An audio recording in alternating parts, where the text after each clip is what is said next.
Alhamdulillah pada pagi ini marilah kita sama-sama renungi satu kajian arkeologi yang dijalankan ke atas lokasi kaum Hud Nabi Hud alaihissalam yang ditemukan beberapa tahun lepas. Dan tempat itulah Al-Aqaf yang Allah sebut dalam Al-Quran surah Al-Aqaf, A'udzu billahi minasyaitonir rajim. Wazkur akhan iz alqamahu bil aqaf wa qad qalin nazul min bayni yadihi wa qad qalin nazul min bayni yadihi wa min khalfihi alla ta'budu illa Allah inni akhafu alaikum adzabun azim. Surah Al-Azim. Dan ingatlah ketika saudaraan memberi peringatan kepada kaumnya dengan ancaman angin padang pasir yang telah berlalu para rasul sebelumnya dan selepasnya.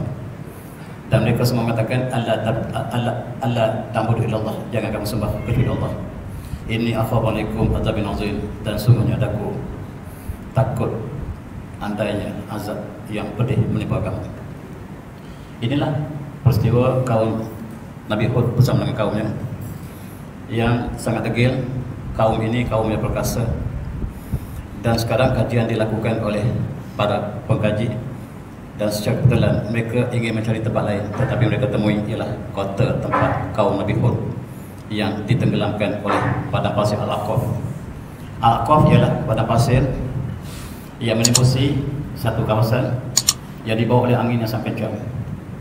Dan Allah menyebabkan kaum Nabi Hud dimusnahkan dengan padang pasir Al-Aqaf. Ada satu surah Al-Aqaf. Di bawah ini tertanam kota yang ditimbuskan oleh angin. Mereka temui dalam 20-30 tahun lepas dengan pertolongan satelit. Sekarang ada teknologi yang dapat melihat dengan bumi kita lebih jelas daripada langit. Bahkan mereka tumpukan kawasan di Semenanjung Arab. Yang menariknya, mereka temui penempatan-penempatan yang tak pernah diketahui selama ini. Selama ini manusia sangka bahawa di sini hanyalah kawasan yang tidak ada sebarang kehidupan, tidak ada tamadun. Tetapi apabila teknologi ini mereka temui bahawa di bawah timbunan padang pasir ini terdapat kota, terdapat kehidupan, terdapat tamadun, terdapat jabatan, jalan raya dan sebagainya. Di situ pernah berlaku tamadun yang besar yang Allah telah musnahkan untuk kita mengiktibar. Mereka lihat di bawah padang pasir ada sungai yang banyak, dan sungai ini dapat dirakamkan. Rupa-rupanya sebelum ini semenanjung Arab ini penuh dengan padang pasir, penuh dengan sungai. Dan kemudian Allah telah musnahkan kaum ini, kaum yang degil ini. Kemudian semenanjung Arab Allah tukarkan menjadi kesan sebagaimana yang kita saksikan sekarang. Dalam satu hadis Rasulullah bersabda, la taqmusah hatta ta'uda ardul arabi murjan wa nahara. Tidak berlaku hari kiamat sehinggalah semenanjung Arab kembali sekali lagi dengan sungai dan kehijauan. Dan subhanallah, dalam hadis tadi kita faham satu masa dulu semenanjung Arab penuh dengan sungai. Dan apabila datang menjelang hari kiamat, sungai akan muncul kembali. Dan hari ini kita lihat sungai telah muncul di Saudi, di negara semenanjung Arab, khususnya di Tabuk. Sungai-sungai yang baru telah muncul apabila salji cair.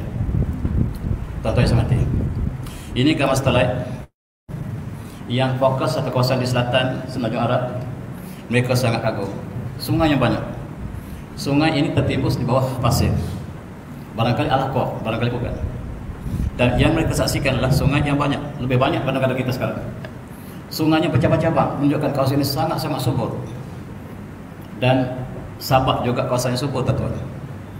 Dan Allah menyatakan bahawa baldatun tagatun korban wafur pasanalihim salalami paradu pasanalihim salalami wabadaluhum bijannatihim ila akhir.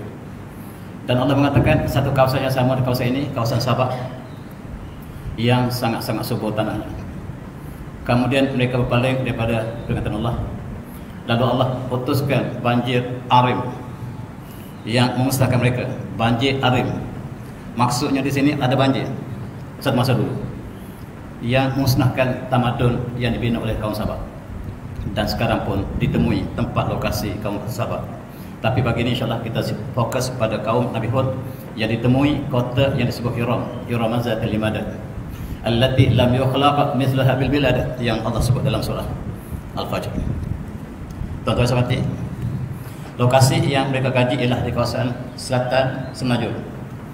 Mereka ingin mencari lokasi dan petroleum, tetapi mereka temui lebih berharga dari itu, yaitu lokasi kawasan penempatan kaum Ad yang dipimpin oleh Nabi Hud AS. Mereka gali 16 meter di bawah, ke bawah, dan mereka temui puncak bangunan yang Allah sebut Irama Zatil Imad. Subhanallah, mukjizat demi mukjizat. Apa yang mereka dapati ialah kawasan ini sungai yang bercabang-cabang, dan di antara sungai yang paling banyak di atas muka bumi berada di Semenanjung Arab. Ini dibuktikan dengan gambar slide yang menunjukkan di bawah Al-Ahqaf ini ada kesan-kesan jabatan, jalan raya, sungai-sungai yang banyak. Subhanallah. Dan apa yang mereka temui ialah kesan kota Iram yang Allah sebut dalam surah Al-Fajr, Iram Zatil Imad. Kota Iram ini tak pernah disebut oleh kitab agama lain, tidak ada.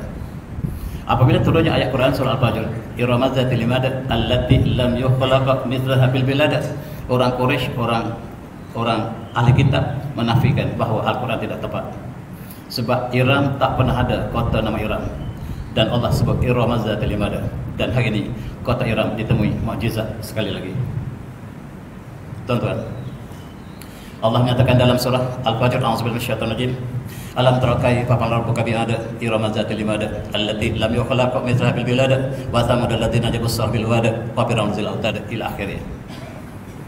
Apakah kamu lihat bagaimana katakan kamu lakukan kepada kaum Ad Iram Zatil Imad yang tinggal di kota Iram. Kota Iram Zatil Imad yang ada tiang-tiang yang tinggi, menara-menara yang tinggi.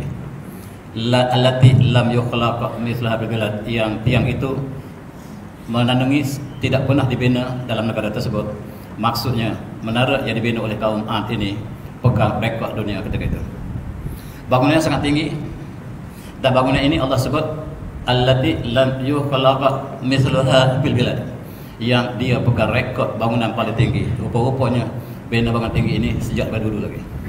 Kita ingat orang sekarang yang bina bangunan tinggi, tapi dulu pun mereka berlomba binaan yang tinggi.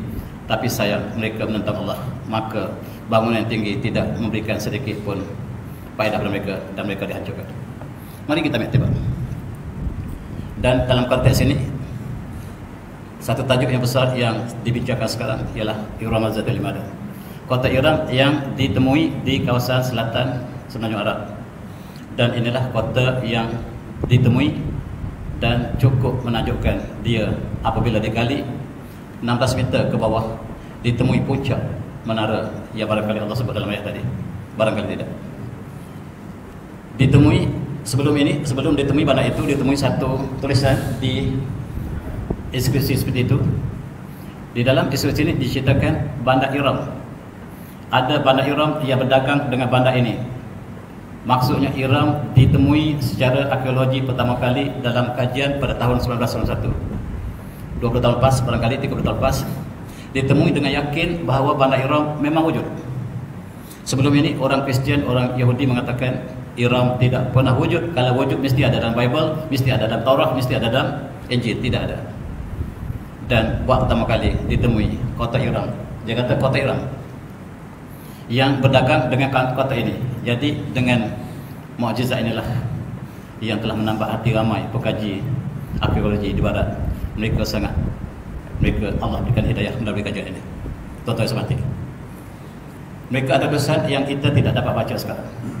Maksudnya tulisan ini yang dipunyai oleh satu tamadun ini telah musnah semuanya, sehingga kita tidak dapat baca apakah yang masukkan. Yang Fir'aun masih kita dapat baca, tapi tulisan ini masih belum dapat baca sebab tamadun ini telah berakhir. Bahkan tidak pun dicatatkan kota Iram dalam sejarah Arab. Dan Allah mengatakan di situ tempat tinggal kaum Ad yang dipimpin oleh Nabi Hud AS. Inilah yang ditemui. Mereka temui kota yang sangat inteks di bawah. Seolah-olah di situ ada satu kota yang besar, tetapi atasnya padang pasir. Mereka gali, dan kawasan itu tepat Iram yang Allah sebutkan. Dan inilah penemuan yang besar pada Quran ini, menemui sebuah kota yang masih inteks, yang masih kita dapat lihat dengan gagah perkasanya lagi. Dan pengkaji ini bukan orang Islam, tuan-tuan, ialah orang lain yang mereka mendapat panduan daripada NASA. NASA mengambil imej bumi daripada langit. Dan mereka dapat lihat ada kota-kota yang tertanam semacam rumah yang berderet, yang selainnya telah dimusnahkan. Dan inilah yang menyebabkan mereka terus menggali dan mereka lukis kota Iram seperti itu. Inilah selepas mereka penggalian, dan mereka mengatakan kota ini ditenggelamkan dengan sinkhole. Maksudnya di kawasan tengah ini tidak dapat dicatatkan sebab tidak ada. Sebab kawasan ini cuma jatuh ke bawah.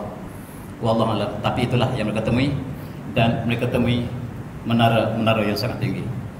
Yang Allah sebut allati lam yukhlaqa mithluha fil bilad, yang tak pernah orang buat. Maksudnya dia bukan rekod. Tuan-tuan, mereka cuba lakarkan peta ini. Rupa-rupanya kota ini dipakar oleh menara-menara yang sangat tinggi sebagai barangkali pertahanan mereka, menunjukkan bahawa mereka mempunyai satu tamadun yang sangat hebat. Tiang-tiang mereka menjadi arkitektur yang terbaik setakat ini, dan arkitektur yang dibina oleh kaum ini dibawa ke Eropah. Rupa-rupanya tamadun Greek ambil daripada tamadun ini. Rupa-rupanya tamadun Greek yang besar itu ambil arkitektur daripada kaum Hud yang telah musnah. Tuan-tuan semati. Inilah yang mereka lihat. Mereka dapat lihat daripada atas seperti itu, kita tak dapat baca. Tapi mereka dapat tahu di situ ada kota yang besar, dan penggalian cuba dilakukan sebahagiannya, dan mereka sembunyi. Sebelum ini kita tak tahu di mana lokasi yang mereka sebut ini. Mereka sembunyikan lokasi ini. Tujuan mereka untuk mencari petroleum, tetapi yang mereka temui adalah kota yang sangat bersejarah. Di atasnya padang pasir yang tidak ada sebarang kehidupan, tetapi di bawahnya penuh dengan rahsia kehidupan satu masa lalu. Inilah Iram Zatil Imad. Mereka temui tiang-tiang yang tinggi, itu yang sudah patah, yang barangkali atas lagi. Dan tiang-tiang inilah yang kemudian dibawa ke Eropah oleh orang Greek. Mereka membina tamadun arkitektur mereka berdasarkan pada tamadun orang yang sudah musnah. Rupa-rupanya orang dulu bijak.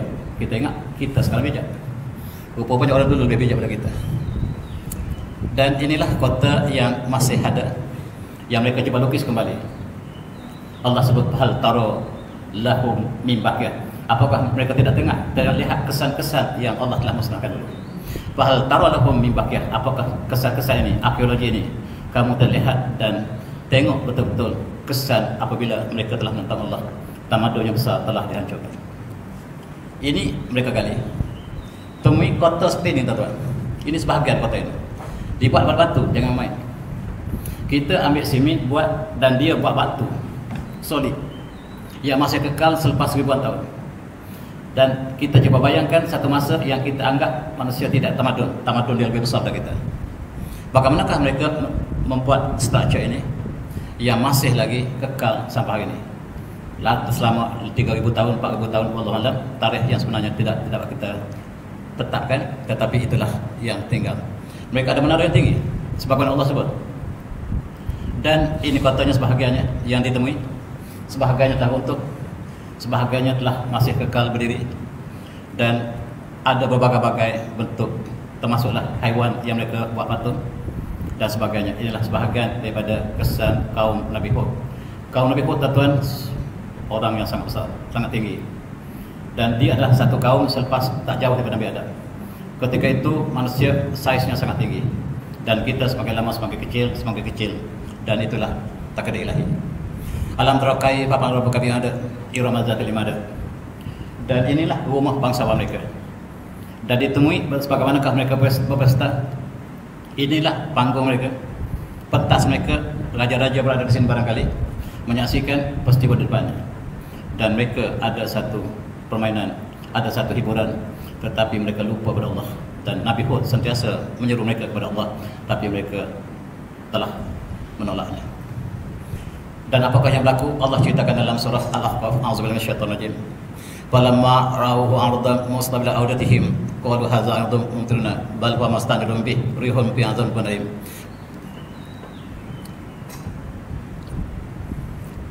Rihun fihi 'adzabun alim tudammiru kulla syai'in bi amriha asbu la yura illa maskatuhum dzakadzalika lidil qaumal mujrimin. Dan mereka menentang Nabi Hud. Allah turunkan kemarau yang panjang.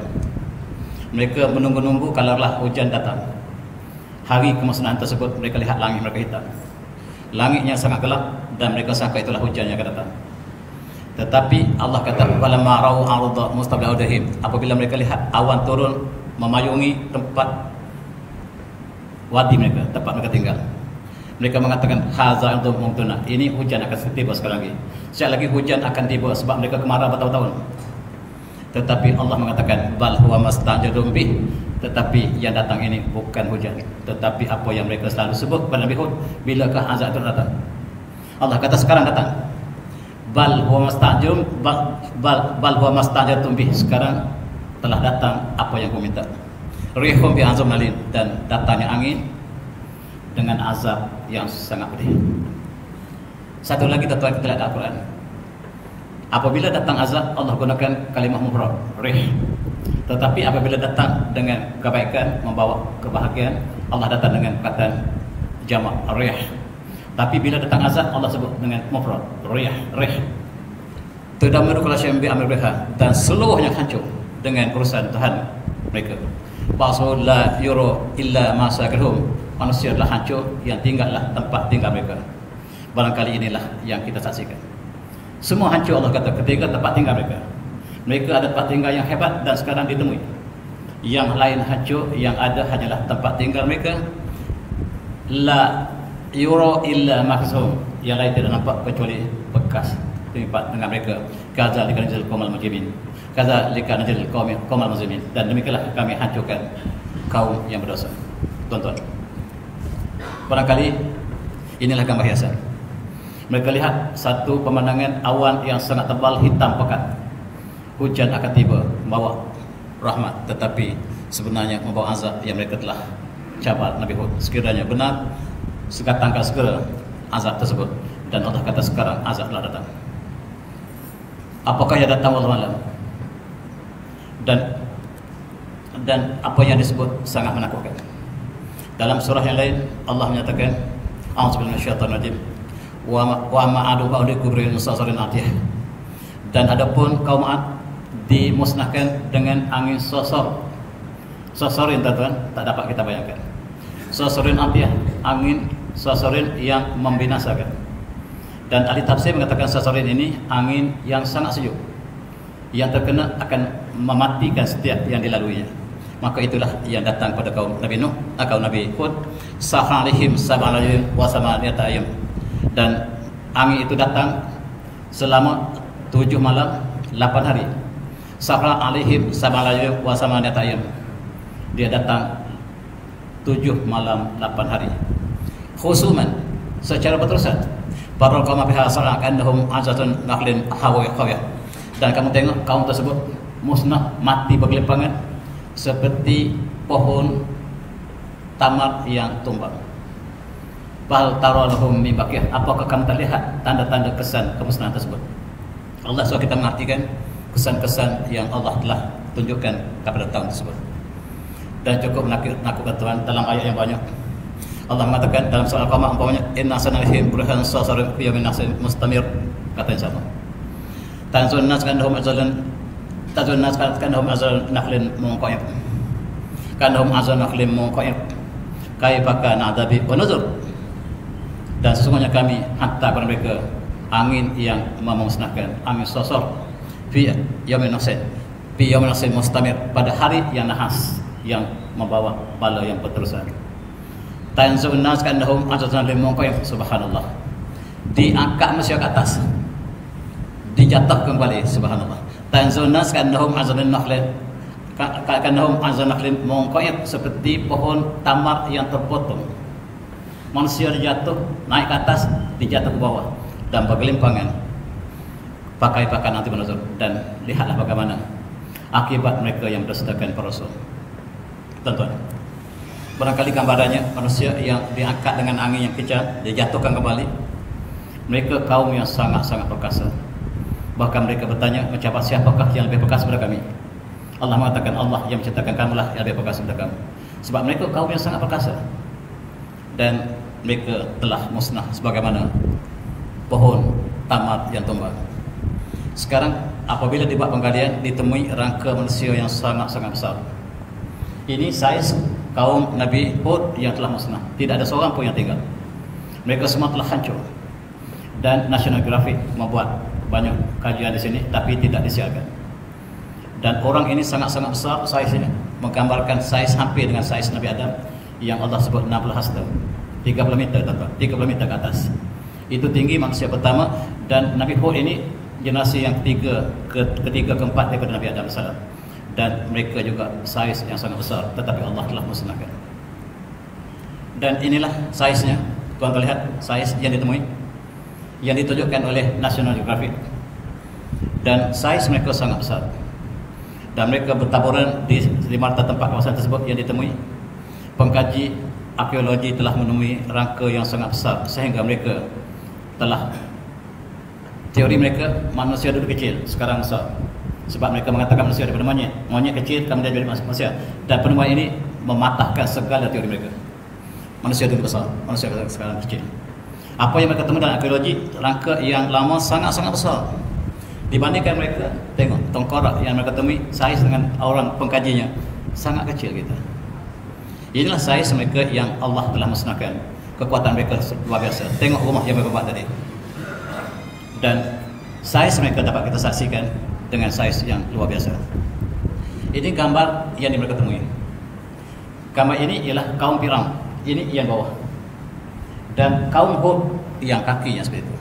Ini terdapat di piramid. Apabila kaum Nabi Hud, kaum Ad ini, mereka menzalimi kaum Firaun. Yang ketika itu Firaun belum ada lagi. Kaum Firaun dijadikan hamba oleh kaum Ad. Apabila kaum Ad telah hancur, kaum Firaun yang berjaya. Saiz mereka dibandingkan kaum Ad sangat-sangat luar biasa, sangat kecil. Saiz kaum Firaun berbanding dengan kaum Ad tidak ada bandingannya. Tuan lihatlah kaki dia pun sebesar itu. Ini dilakarkan oleh mereka, menggambarkan sesuatu yang berlaku satu masa yang kita tidak tahu sejarahnya. Tuan-tuan, kita lihat manusia semakin lama semakin kecil. Nabi Adam dalam hadis yang sahih, Allah ciptanya ketinggian 60 hasta. Bukan hasta kita, hasta Nabi Adam. Dan dijangkakan kalaulah hasta kita saja mencapai 30 meter tinggi. Kemudian semakin kecil dan sekarang barangkali 1.8 meter. Asalnya 30 meter manusia. Hidup yang sangat sukar satu masa dulu, semakin lama semakin kecil, dan itulah yang berlaku sebenarnya. Kajian arkeologi menunjukkan manusia semakin kecil, tetapi mereka buat satu teori di barat, teori evolusi mengatakan dulu manusia kecil, sekarang besar. Dulu manusia mundur, sekarang maju. Rupa-rupanya dulu manusia maju. Bangunan yang mereka buat itu sangat canggih, yang kita tidak boleh tiru. Dan kita lihat, seorang ahli matematik membuat kajian secara matematik, secara model ini. Sekiranya manusia ini kecilnya eksponensial, semakin lama semakin kecil, daripada atas sampailah manusia sekarang. Dia buat model dan dia kira berapakah usia Nabi Adam. Kajian ini tidak dapat dipertanggungjawabkan, tetapi saya nak ceritakan bahawa kajian menunjukkan bahawa supaya menunjukkan bahawa manusia asalnya tinggi, kemudian kecil dan kecil. Dan ini kubur Nabi Hud yang berada di Hadramaut. Nabi Hud di dalam kisahnya, selepas dia telah kaumnya telah dimusnahkan oleh Allah SWT, maka dia dengan orang yang beriman telah bergerak daripada kawasan tersebut, daripada kaum itu menuju ke sebelah timur. Dan apabila sampai ke Hadramaut, dia telah wafat di situ. Maka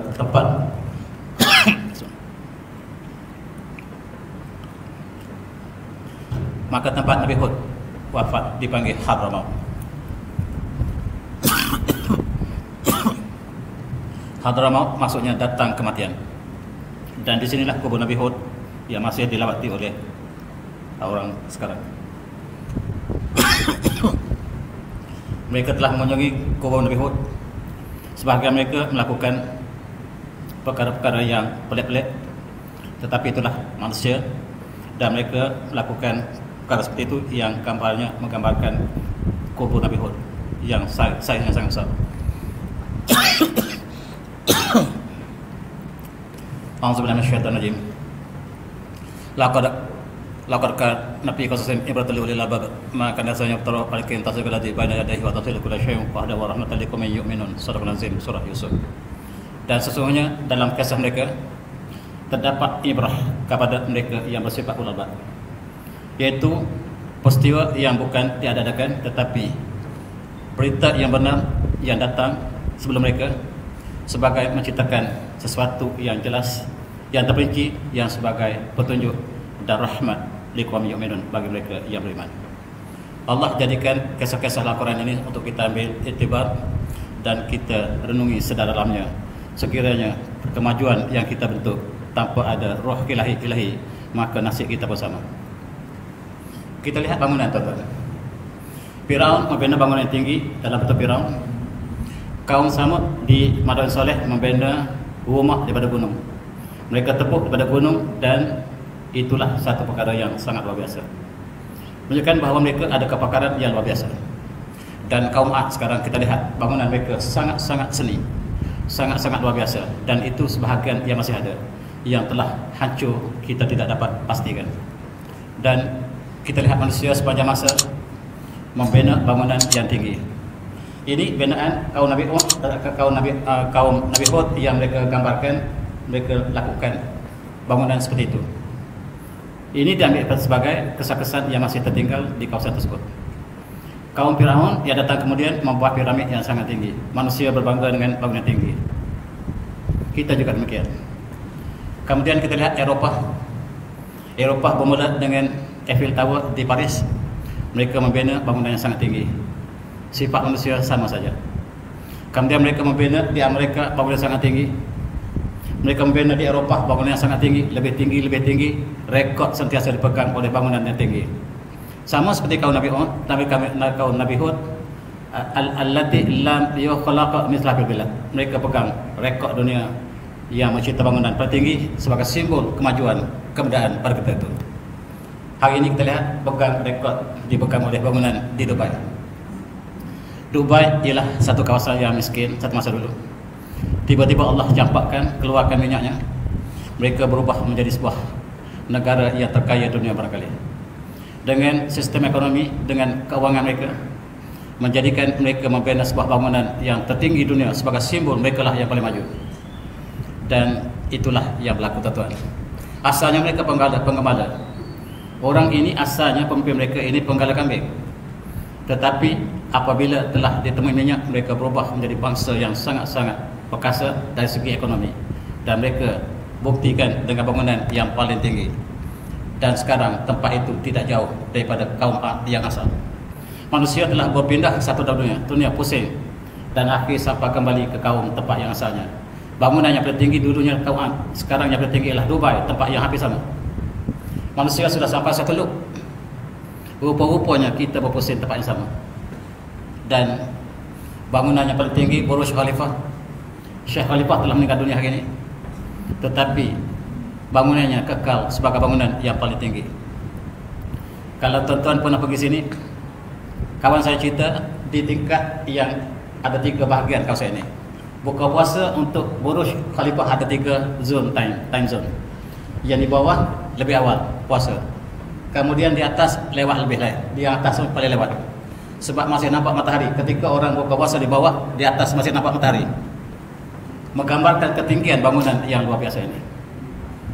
Dan tempatnya hampir sama di kawasan tersebut. Dan tengoklah bangunan pencakar langit di Dubai. Ini dilihat daripada kapal terbang. Hanya tinggal menembusi awan ketinggian. Menunjukkan bahawa mereka juga membina tamadun sebagaimana kaum Ad membina tamadun. Mereka bangga dengan bangunan tinggi. Dan sekiranya mereka tidak menjadikan syariat Allah sebagai panduan mereka, kitab Allah sebagai panduan mereka, maka nasib mereka tidak lebih baik daripada kaum Ad yang Allah terceritakan dalam surah yang banyak. Iramazatil imada allati lam yukhlaqa mithla fil bilad. Inilah sebagai tema perbincangan kita hari ini. Mereka membina bangunan yang sangat tinggi, dan bandingkan tempat yang hampir sama, bangunan yang paling tinggi sekarang dipegang oleh Dubai, Burj Khalifah. Tetapi tuan-tuan, Khalifah, apabila mereka Allah berikan rezeki yang banyak, mereka telah menjadi negara yang lupa kepada Allah SWT. kawan saya yang cerita tentang pengalamannya selama 3 tahun di Dubai. Dia tinggal di tepi Burj Khalifa. Pelacur yang tidak dapat kita gambarkan di negara Eropah berada di Dubai. Mereka Allah berikan segala kekuatan ekonomi, tetapi mereka balas dengan penentangan kepada Allah SWT. Di situlah syurga dunia bagi mereka yang ingin melakukan maksiat. Bukan orang Arab yang pelacur ini, ialah orang daripada Rusia, daripada Ukraine yang berlambat-lambat di sini, dan itulah yang menjadi tema kepada bandar Dubai. Dan Allah berikan rezeki yang banyak, tetapi mereka balas seolah-olah mengulang kembali kaum Nabi Hud AS. Pelacur mereka rambut putih, tuan-tuan. Ini ialah pemberita bertanya bagaimanakah kehidupan mereka di Dubai. Sangat lebih mewah. Kehidupan sangat mewah, tuan-tuan. Kawan saya sebut pegawai migration yang cop, kerja dia cop pasport tu, gajinya 40,000. Dan sangat luar biasa, Allah berikan rezeki yang banyak. Mereka berpesta siang dan malam. Mereka mengamalkan LGBT. Kalau ada orang Malaysia sampai ke sana, orang sana mengatakan Malaysia paling betul. Rupa-rupanya mereka ingin menjadikan pasangan LGBT mereka. Rupa-rupanya mereka lihat lelaki wanita Malaysia sangat tertarik pada mereka, dan mereka mengajak ke pasar-pasar mereka dan berlaku apa yang berlaku. Itulah yang dipesan oleh kawan saya yang berada di sana. Dan dia sepatutnya ada 10 tahun di sana ataupun lebih di bawah Petronas, tetapi dia cepat balik ke Malaysia sebab saya bimbang takut bala Allah turun, sebab saya melihatkan satu benda yang tak pernah dilihat di mana-mana, hatta di Amerika ataupun di Eropah, sedang berlaku di Dubai sekarang. Dan mereka ada kereta yang sangat luar biasa, Ferrari, Lamborghini, kereta yang merata-rata. Mereka parking di tempat-tempat dan sebagai simbol kemewahan mereka. Dan pemuda-pemuda yang merempit di Malaysia, merempit dengan motosikal, di sana merempit dengan Lamborghini, menunjukkan bahawa mereka hidup yang sangat luar biasa dari segi kemendaan. Tetapi mereka telah meninggalkan masjid, dipenuhi oleh orang India dengan orang Pakistan. Orang Dubai tidak ada dalam masjid. Mereka lupa segala-galanya, dan ini ciri-ciri yang pernah dilalui oleh kaum Nabi untuk kita sama-sama ambil iktibar. Di pantai mereka ada 2 ekstrem. Yang satu masih lagi bernekab, yang satu lagi telah berbikini. Dan kawan saya sebut, saya ulang kembali, dia mereka mengatakan di sini bukan begini. Mereka sebut G-string. Saya baru tahu istilah G-string. Apakah maksud G-string? Bukan bikini, tapi G-string dia kata. 2 ekstrem. Satu ialah yang pakai nekab, yang masih mengekalkan budaya mereka. Yang satu lagi ialah satu benangan yang tidak dapat dilihat di negara Eropah pun. Dan Dubai benar-benar hancur dari segi tamadun keimanan. Ini ialah presiden mereka yang baru meninggal dunia, meninggalkan bangunannya tertinggi, dan dia masih kekal memegang rekod dunia walaupun bakal dicabar oleh Saudi. Saudi mengatakan dia akan membina sebuah mamlakah, sebuah menara yang disebut sebagai Al-Malakah As-Saudiyah di Jeddah, tetapi belum siap. Jadi dijangkakan dia akan menandingi ketinggian Burj Khalifa. Dan tuan-tuan, jangan lupa kita juga sedang membina sebuah bangunan yang tinggi dunia yang baru siap di Kuala Lumpur, bangunan 118. Selain daripada mereka telah mengadakan apa yang kita saksikan tadi, lebih menyayati mereka berpakat dengan Yahudi. Mereka mengadakan relasi dengan Yahudi. Antara UAE dengan Yahudi telah ada ikatan yang sangat rapat.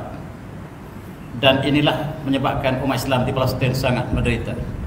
Ini menyentuh hati perasaan orang umat Islam di Palestin apabila Yahudi menghancurkan setiap masa dan ketika umat Islam di Palestin, dan mereka ada kesepakatan antara negara umat Islam dengan Yahudi, dan inilah melukakan hati umat Islam di Palestin.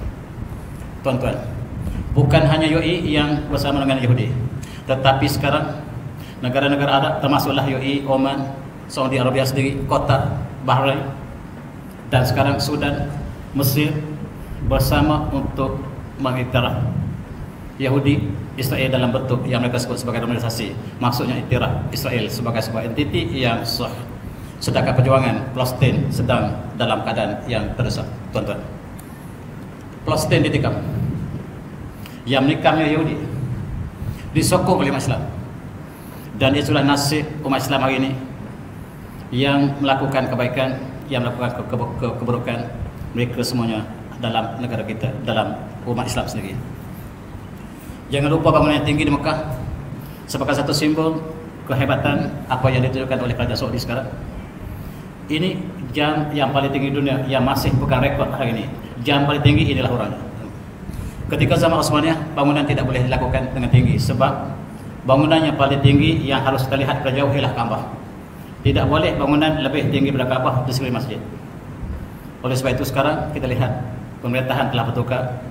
Mereka membina hotel-hotel bangunan-bangunan tinggi di sekitar Ka'bah, menunjukkan bahawa Mekah adalah bandar elit yang sangat hebat dan memisahkan golongan marhain dengan golongan yang sangat-sangat tinggi darjat ini. Oleh sebab itu jemaah haji akan datang, tuan-tuan, akan terpisah. Jemaah haji yang datang dengan package VIP akan berada di sekitar Mekah, kedai Ka'bah. Tetapi masyarakat yang marhain yang datang dengan muassasah tabung haji barangkali 20 tahun akan datang akan terpisah ke luar Mekah. Sebab Mekah tidak ada lagi hotel yang murah. Hotel-hotel kecil dihapuskan, yang dibina ialah hotel-hotel Yahudi. Hotel Hilton, Jabal Umar telah diberikan kepada Yahudi sepenuhnya. Dan untuk masuk ke kompleks di Jabal Umar, tuan-tuan yang sudah pergi, kita di-scan sebagaimana kita di airport. Dan itulah nasib Islam, kota jantung Islam telah dikuasai oleh orang lain. Dan inilah yang dijangkakan dibina di Jeddah, bangunan mamlakah yang tidak siap lagi. Kalau siap, dia dijangka menjadi bangunan paling tinggi dunia. Kaum Nabi Hud juga mereka membina bangunan paling tinggi, menunjukkan bahawa mereka lah paling maju. Sekarang juga mereka melakukan yang sama. Entah kenapa tak siap-siap. Dan jangan lupa kita juga ada bangunan tertinggi, namanya Menara Petronas yang kita bangga. Ini bangunan H 11 H. Maksudnya Husin atau Hasan, entah. Kita pegang benda tertinggi. Orang Amerika, Malaysia nak bangun tertinggi, dan Malaysia nak buat bangunan tinggi. Malaysia ni ada bangunan ke ataupun masih hutan lagi? Itu arkitek yang buat bangunan ini sebut. Nak buat dalam forest, rupa-rupanya Malaysia bukan forest lagi. Dan kita tunjukkan kita ada bangunan paling tinggi. Kita pegang rekod dunia dalam beberapa masa, dan kemudian Shanghai buat lebih tinggi. Mereka berebut untuk melakukan bangunan yang paling tinggi. Ini H, huruf H. Dan kita berbangga dengan bangunan yang tinggi ini. Tetapi lihatlah ke depan di Kuala Lumpur. Apakah jumpai apa yang ada di Dubai? Lebih malang kalaulah dia menuju ke apa yang dilakukan oleh kaum Nabi Hud. Tuan-tuan, sekarang bangunan yang tertinggi dunia antara Dubai, Burj Khalifa, Kuala Lumpur dan Clock Tower di Mekah. Ini ialah simbol umat Islam yang menandungi Eropah sekarang dalam bangunan yang tinggi. Dan jangan lupa kita membina bangunan yang paling tinggi sekarang di Malaysia, bangunan 118. Ini megang rekod, hanyalah beberapa ketinggian lagi tidak dapat mencapai Burj Khalifa. Dan diisytiharkan oleh dunia, bangunan kita ini ialah kedua tertinggi dunia. Jangan main Malaysia. Malaysia nombor 2, jangan main. Sekakang kerak ini nombor 2. Dan wang kita tumpukan sini untuk habiskan wang sini. Dan kehidupan rakyat ayam pun masih tidak dapat kita nikmat sepenuhnya ini. Inilah suasana negara kita. Kita berbangga dengan bangunan yang tinggi. Maka saya, tuan-tuan, kuliah pagi ini tak seronok. Orang Eropah terpanjat. Malaysia? Ya, Malaysia. Malaysia? Ya, Malaysia. Malaysia akan ada bangunan paling tinggi dunia. Bukan paling tinggi, nombor 2 dunia. Dan itulah bangunan 118. Saya tak tahu apa 118. 118 tingkat ke ataupun 118 maksud lain, wallahu alam. Dan rupa-rupanya inilah bangunan yang kedua tinggi dunia. Bangunan 118. Dan yang ke atas itu tangan Tengku Abdul Rahman. Dibuat simbol Tengku Abdul Rahman mengisytiharkan kemerdekaan. Tangan ke atas. Kita ingat saja naik ke atas itu tak tangan. Merdeka. Orang lain merdeka. Kita merdeka. Kita pegang, kita lepas. Maksud saya, tuan. Soekarno merdeka. Kita merdeka. Maksud saya. Kuliah hari ini tak seronok. Inilah yang saya sebutkan, tuan. Menyucuk hati dan perasaan kita. Dan kita tempat kedua dunia. Inilah ranking bangunan paling tinggi dunia. Kita tempat yang kedua. Bukan Amerika, bukan Rusia, bukan China, kita. Dan apakah maksudnya? Sifat kaum Nabi Hud telah menjelma ke dalam masyarakat kita sendiri. Dan di Indonesia juga kita ada bangunan-bangunan tinggi di dunia tidak hebat. Kita ada bangunan-bangunan ini daripada bangunan Petronas sampailah bangunan TNB dan sebagainya. Kita bukan kurang dari segi tamadun, tetapi kemanusiaan. Bangunan yang tinggi harus kita gabungkan ke bangunan manusia. Apakah pembangunan manusia di Malaysia telah mencapai apa yang kita capaikan dalam pembangunan fizikal? Sebab dalam bahasa pendidikan kita ialah untuk membentuk manusia yang bersepadu dari segi emosi, intelektual, rohani dan jasmani. Tetapi kita hanya bina jasmani. Kita lupa rohani. Kita lupa kemanusiaan. Yang kita bina ialah bangunan tinggi, dan kita ada Petronas yang Allah keluarkan minyak daripada bumi kita, yang harus kita bersyukur. Dan apakah mereka keluar zakat? Saya tak tahu. Itu saran saya. Apakah mereka keluar zakat? Apakah syarikat kasih yang dipunyai umat Islam dikeluarkan zakat? Saya tak tahu.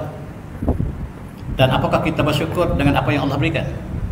Ataupun kita menempa apa yang ditempa oleh mereka terdahulu? Alhamdulillah. Dan Allah berikan kita nikmat laut yang penuh dengan nikmat ikan. Allah berikan tanaman padi yang seluruh negara kita ada. Rezeki yang melimpah dengan kelapa sawit yang terkenal dunia. Dan apakah kita balas dengan kesyukuran yang sepatutnya? Kita membina infrastruktur bangunan beraya kita terbaik dunia, antara terbaik dunia. Apakah manusia juga dibina dalam bentuk yang sama? Dan kita ingat apa yang Allah sebut dalam kaum sahabat, a'udzubillahi minasyaitonir rajim, laqad kana fi maskan ayah jannatin yamin wa shimal kulu min rizqi rabbikum washkurulah baldatun tagatun warban wafur. Allah gambarkan kaum sahabat ini sebelum mereka menentang Allah. Baldatun tagatun warban wafur, bumi yang sangat indah dan Allah sangat pengampun, Maha Pengampun. Tetapi kita lihat di Malaysia, indeks jenayah kita tidak setinggi apa yang ada di pembangunan fizikal kita. Kita manusia yang jatuh ke bawah, jenayah berlaku di mana-mana. Kemudian kita lihat bagaimanakah jenayah cyber yang berlaku di negara kita. Data-data yang dikeluarkan sangat menakutkan, tidak seimbang dengan apa yang Allah berikan kemajuan kepada kita dari segi nikmat. Dan kita lihat bagaimanakah jenayah negara kita berlaku di mana-mana, pembunuhan di mana-mana, dan rasuah di mana-mana. Rasuah paling tinggi ialah di kalangan pegawai paling tinggi, termasuk menteri rasuah, termasuk menteri menerima rasuah setiap bulan beratus ribu yang kita disiarkan oleh berita kita. Baru kita tahu negara penuh dengan penentangan kepada keimanan. Tuan-tuan yang semati, Malaysia, rasuah di Malaysia sudah menjadi pandemik, penyakit yang sangat tidak dapat diubah lagi. Dan ini negara contoh. Dan bangunan yang kita bina tidak seimbang dengan manusia yang kita bina. Manusia yang kita bina, modal ihsan yang kita sebut, sangat rendah, akhlaknya sangat rendah. Dan digambarkan dengan apa yang berlaku dalam negara kita.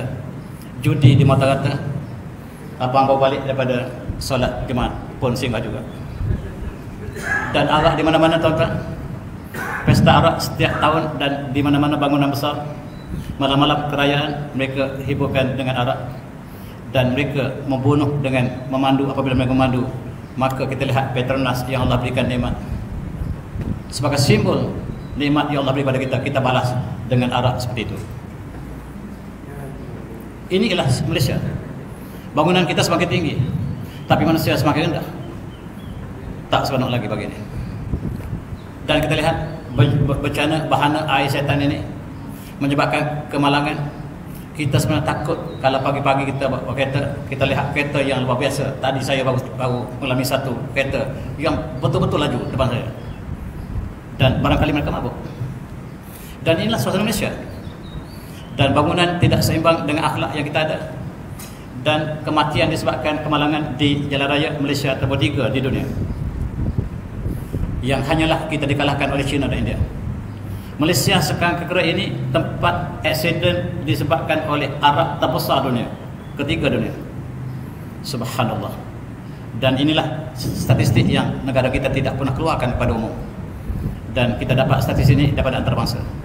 Malaysia menyembunyikan keburukan kita sebab kita hanya untuk menunjukkan yang baik dan kita menutup yang buruk. arak, judi, pelacuran, package.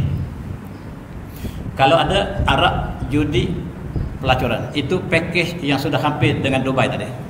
Dubai hampir dengan kaum Ad tadi. Apakah kita juga ada ciri yang sama? Kita semua bertanggungjawab. Yang saya bercakap lebih banyak Allah tanya. Tuan-tuan juga sama.